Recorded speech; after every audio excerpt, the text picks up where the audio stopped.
Assalamu alaikum and welcome to my channel Cooking with Sads. Today's recipe is chicken aloo biryani. This recipe is very simple and easy to follow. This is something that my mom has been cooking for so long and she passed it down to me. My goal with this dish is that it's something anyone can make, even a new Desi bride who may not have a lot of experience in the kitchen. My whole goal with this channel is to make recipes that are very simple for even girls that don't have a lot of experience in the kitchen.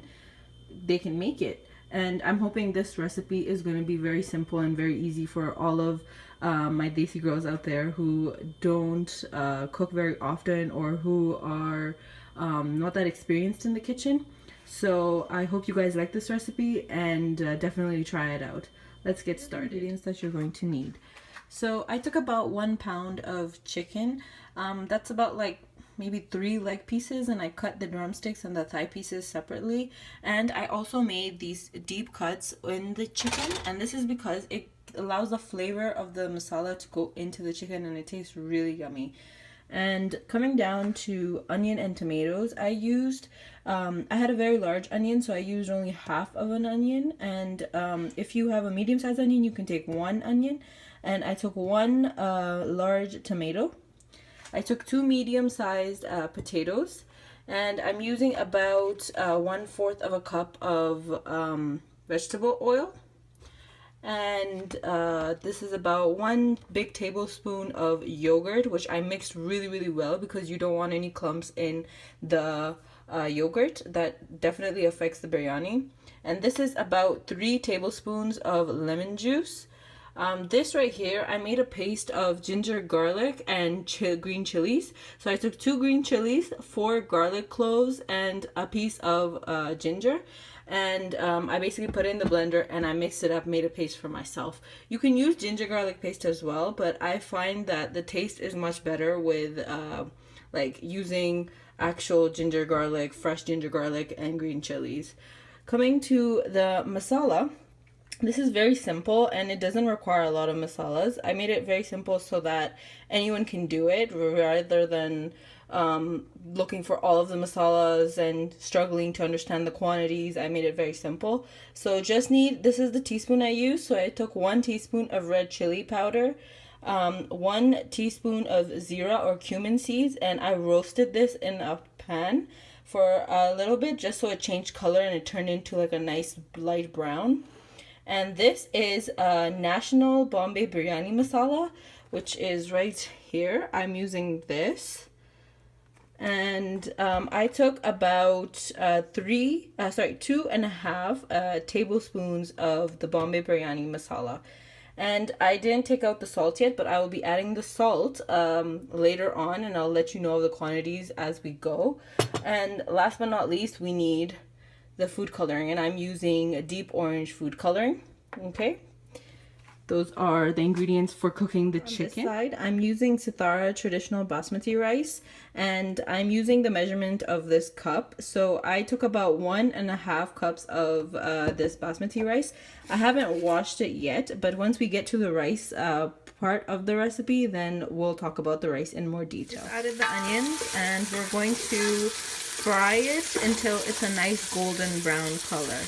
And we have the heat at 7. Onions are nice and brown now, and we are going to add the chicken. And we want to let it fry until it changes color to a nice brown color. Now that the chicken has changed color and it's turned a nice brown, we're just going to add the ginger garlic paste. We're just going to give it a minute, and then we're going to add all the masala.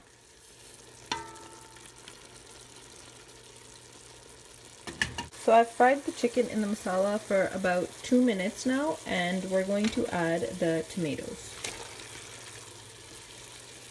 And this whole time the heat has been on 7.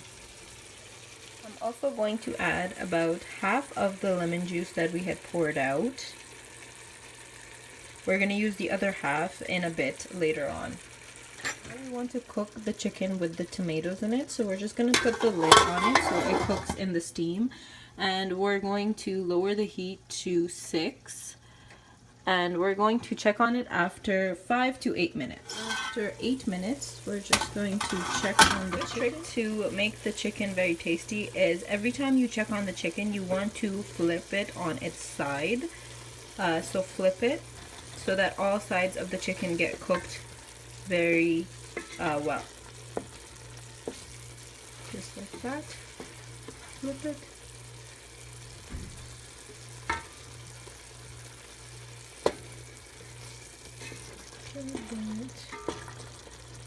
And we're going to let it cook for another 10 minutes with the lid on at the same heat. Actually, I'm going to make the heat be on medium. Let it slowly cook. Here's the chicken after another 10 minutes. I just flipped the pieces again. And now we're going to add the yogurt and the potatoes. Added the yogurt to the chicken, and now I'm adding the potatoes.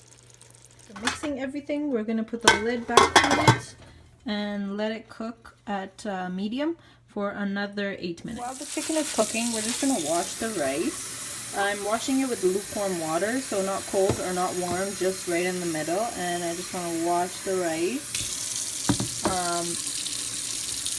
We're going to wash it about 4 to 5 times so that the starch is washed away. And by starch, I mean, you see how the water became like white or milky color? We want to wash the rice until the water is clear.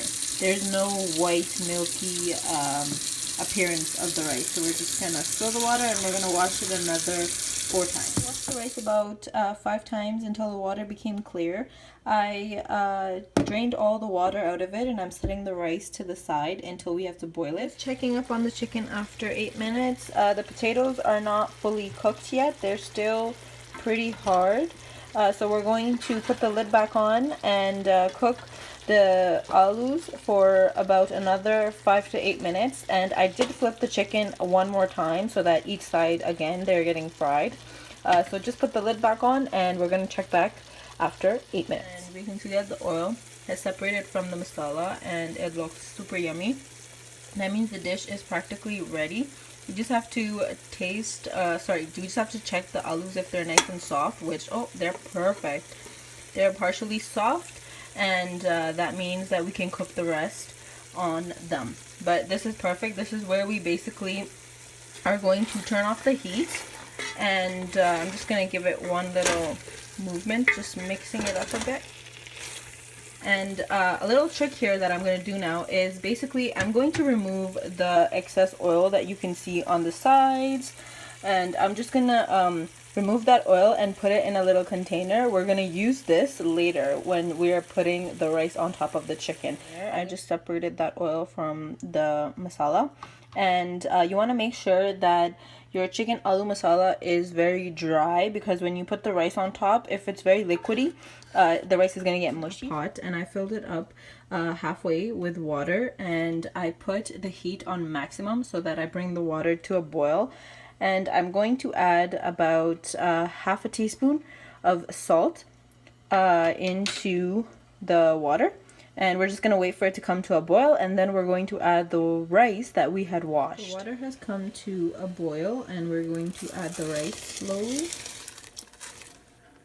Okay, so the rice is done and it's boiled, and I'm just going to, oops.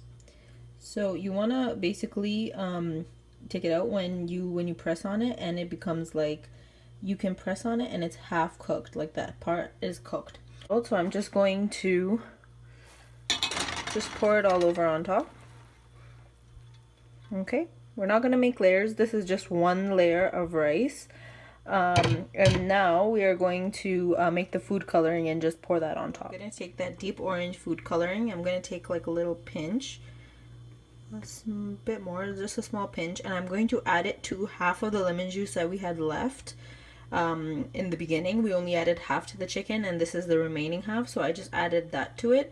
And I'm going to add this oil as well to the lemon juice, and it's going to give it, not all of it, just some, and it's going to give the coloring a deeper color, and it's going to intensify the color. So now we can see that this is like a brighter orange. It's going to take this, we're going to pour it, you want to pour it on half of the rice, not all of it, because you, like, biryani looks nice when you have some white rice. Okay, so that's a deep orange color, and I'm just gonna, there we go. And if you want, you can add the remaining, like I have just a little bit of oil, you can add that as well to give it a little bit of a yellow tint. All right, and now we are just going to put the lid back on, and we are going to put the rice in the oven so that it gets dum. I'm going to put the oven on broil and 350 degrees, and we are going to put this pot in the oven. So let's go ahead and do that. I'm going to leave the pot in the oven for about 20 minutes, 20 to 25 minutes. And then after 20 to 25 minutes, we're going to take out the pot and we're going to just mix the biryani once. And then we're going to put the biryani back into the oven and let it steam cook for another 30 minutes.